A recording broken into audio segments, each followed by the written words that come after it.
If you take an engine apart and you notice worn out bearings, piston rings, scraping on the cylinder walls, and sludge just sitting in the oil galleries, all of that damage was preventable. It is possible to make our engines last foreverish. And even if we have a modern engine with the criticisms levelled at modern engine with all the problems associated with the eco control systems, it's still possible to look after our engine and make it outlast your expectations that people would normally have for that model of engine. Keeping a car long term is not rocket science. It just requires a little bit of mechanical sympathy. And in fact, most engine wear occurs because of driver neglect, through servicing mistakes that they've made on the car, or just through general driving habits and not checking things often enough. And this video really is going to address all of those problems, everything we need to do if we want our engine to last forever. Now, there has to be a caveat. No engine is really going to last forever. But ask most people what the expected lifespan of an engine is, and some might say 100,000 miles, some might say 200,000. Let me know in the comments what your perception is. But you can often exceed that by a fair old margin, perhaps even doubling it, just by employing some of these tips and methods in this video. I have to mention the first thing is servicing intervals. Manufacturers may state 24 months, 24,000 mile service regimes. When you send oil off for analysis, it tends to show wear and tear on most engines after about 9 months or 9,000 miles. What you're looking for in the oil analysis is particles of metal, because these particles of metal are accumulated from wear and tear that is happening around the engine. The oil then is a fantastic indicator of how much wear and tear is going on in the engine, and is also one of the most significant things we can do to protect our engine. There's a lot of AI videos out there suggesting we use thicker oil, but actually, rather than just look at the SAE grade of oil, we should be looking at the components the oil contains, the additive package. These are designed to protect our engine. If we have a modern engine with perhaps exotic coatings on the cylinder walls, catalysts or particulate filters, they can be detrimentally affected by the wrong additives and actually reduce dramatically the lifespan of those components just because we've spec'd the wrong oil. Look very carefully at the spec that the manufacturer insists. Volkswagen might say it's a 508 spec oil. You really want your oil to conform to that spec because it contains all of the components the engine needs and avoids any of the components that will cause problems or damage to the engine in the long run. A lot of people have the rule of thumb of just halving the service intervals recommended by the manufacturer, and there's not a lot of harm in that. Ideally, you want to send your oil off for analysis and really get a baseline, because the wear and tear that the engine is going to experience is going to be different depending on how we use the car and our driving style, and even different types of engines are prone to different amounts of wear and tear in certain stress situations. And we could be totally paranoid and change the oil every week or every 1,000 miles, and that is just going to be really expensive. We'll in fact be spending out more money on oil changes than we will on replacing the engine after a 10-year period. The next thing we need to be aware of is this mechanical sympathy. Drivers need to understand the cold start, what is happening inside the engine when we start it from cold.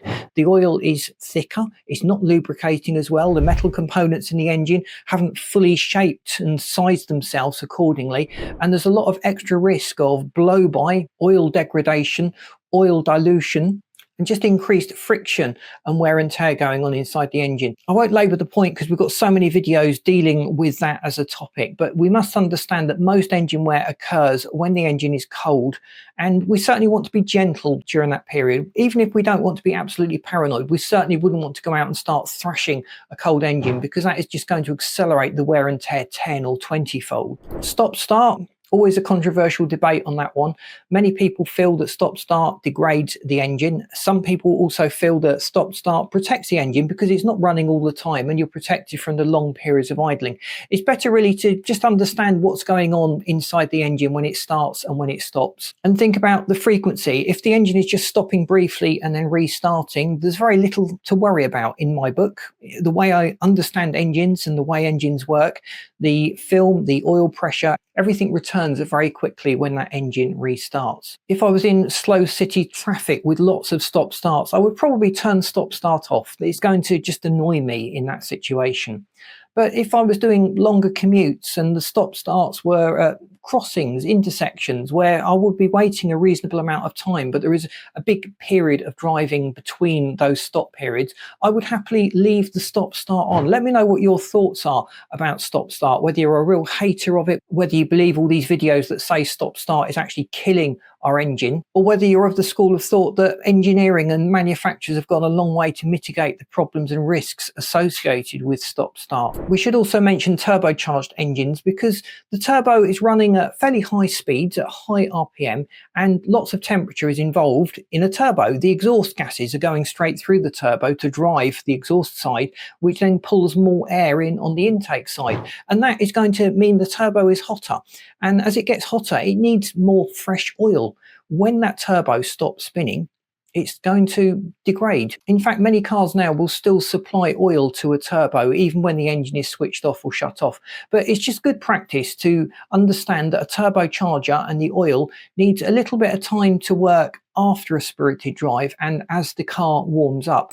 And it's certainly not good to be thrashing an engine as soon as it's started, especially if you've got a turbocharger on it, and also just shutting the engine off after a period of spirited driving. Most drivers will wait 30 to 60 seconds after a spirited drive just to allow the oil to cool down a little, to lubricate the turbo fully, and for everything to settle back down to a safer baseline when the engine is shut off. Gear selection, I've really got to mention this because so many drivers now ignore the fact that you have to select the right gear, and in fact most drivers are moving towards automatics. And it's probably going to be a case that by 2030 most drivers are not going to be in manual cars, and in the UK that's the big thing. We've still got a big proportion of manual transmissions over here. Let me know what it's like in your country. But choosing the wrong gear, lugging the engine, that's where we're demanding a lot of power from the engine or a lot of work at very low RPM. That's not good for the engine. It puts a lot of strain on all of the components, and we've done other videos that discuss that in more detail if you just want to explore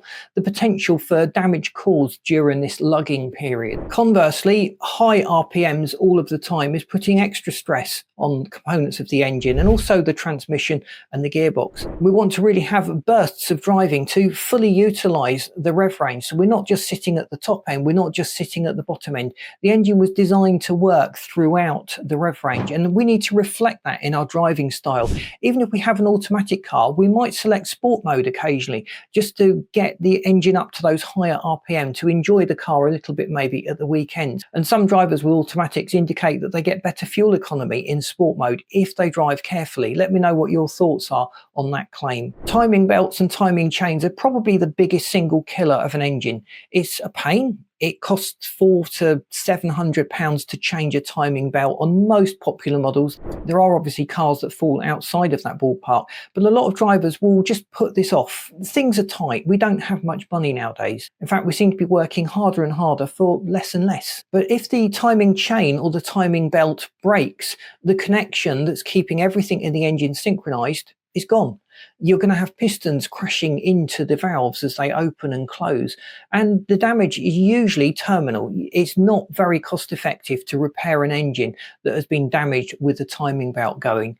I know a few people have been rather fortunate and have got away with it. In the main, if your belt goes or your timing chain goes, that's the end of the engine. Observe the manufacturer's change schedules, and often manufacturers alter the recommendation for the change schedules, and we've seen manufacturers going from say 70,000 mile recommendations to 100,000 mile recommendations. So do your research. In some engines, the timing chains and timing belts are bulletproof. We don't need to worry about them, but in other engines they are prone to snapping or breaking, or the tensioners that keep everything sufficiently tight start to fail, and that causes all sorts of problems inside the engine. Your fuel system is an important component in the engine. You've got your fuel pump, you've got your injectors. Now the injectors are responsible for delivering the fuel into the engine. In a modern direct injection engine, the spray pattern is critical, and you are working at much higher pressures than the old-fashioned port injection fuel systems. And with these high pressures come a greater need to keep everything in good condition. As those injectors start to silt up or foul up, they stop spraying a mist and they start dribbling fuel in or spraying a jet of fuel into the engine, and that is not going to burn effectively. That's going to have problems on engine power, engine output. You're going to have a more sooty exhaust. exhaust. That's going to clog up through the EGR on the intake. Particulate filters and catalysts are also going to complain at this unburnt fuel that is going into them and extra soot that is being deposited. Most drivers recommend that we use a good quality fuel cleaner regularly. Many do it once a year, every 12,000 miles, and a major overhaul of the fuel injectors is usually recommended every 48,000 miles on most cars, on most engines. But it is usually cheaper to get the injectors properly cleaned and refurbished than it is to buy new injectors. Bear that in mind. We've got to weigh up the pros and cons of the cost of keeping our car lasting forever and the cost of replacing the car should it have died prematurely. Coolant and brake fluids need to be checked regularly. We need to check that the brake fluid is in spec. Now, it's probably not going to cause much damage to the car or the engine, but if you can't brake, you're going to cause a lot of damage to the car. And when the brake fluid starts to degrade, you start to have spongy brakes. Your stopping distance is much longer than it should be, and that's quite dangerous. Also, the coolant is not just protecting the engine from temperature spikes, it's protecting the engine from rust. The coolant has a formulation that inhibits rust and also accelerates the transfer of heat from the block to the coolant. If that coolant has become degraded, it's not going to protect the engine. And if you have very cold winters where you are, freezing is a big problem. And the antifreeze component of the coolant is also critical. And if the engine actually manages to freeze, it's going to cause lots of problems inside the engine. You're going to blow out the core plugs, for example, and potentially you could crack the block or cause other damage inside an engine as the water freezes. And that's just a very simple check that we can do every 2 to 3 months. Rust is a big car killer. Depending on where we live, we have very salty air. We live on the south coast of the UK, and a lot of cars do suffer from rust. We note that a lot of MOT failures are down to rotted sills and structural components in the car, and often you can't see it. The bodywork looks fine, but when you get underneath the car and start poking around, you start to realize just how bad the rust situation is. And it's really worth trying to keep on top of this. Putting a protective coating on the underside of the car will go a long way to protecting the car from this rust problem that has claimed the premature lives of so many cars over the years. Check the joins. Where there's plastic seals over the metal, water can often collect in there and rust can start to form.